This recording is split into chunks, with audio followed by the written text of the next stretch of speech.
Ay, yung alaga ko nag-exercise. At ako naman ay nagpapaaral. O, diba? O, ayan. Ang amin tanawin ng harapan ng bahay. Ayan guys, may siling labuyo ako. Galing po yan sa aking garden. Pinamimitas ko araw-araw at naiipon ko. Ayan po, may konti po akong kalabasa, talbos ng kamote, at alugbati. Galing po yan sa garden ko. Ayan, at saka yung bangos.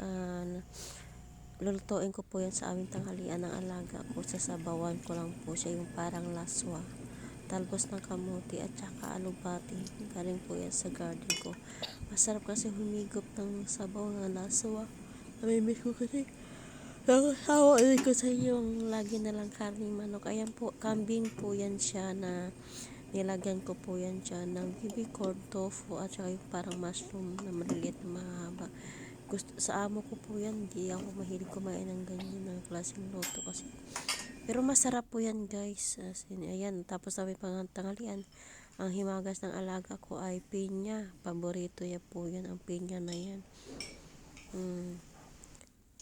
Basta pinya yan. Ako, ayan po. Yung tikoy ang tawag po yan, yung sa Chinese, yung special dish nila sa Chinese New Year. Nilagay ko lang po yan sa freezer para hindi masisira. Ayan po yan, piprituhin ko po yan siya. Nilagyan ko siya ng itlog at saka harina para hindi po siya mag-tikit-tikit pag pinirito nyo. Masarap po yan guys. Nilagay ko lang sa freezer para hindi masira. O in case na gusto ko magluto, ayan, kukunin ko lang siya sa freezer.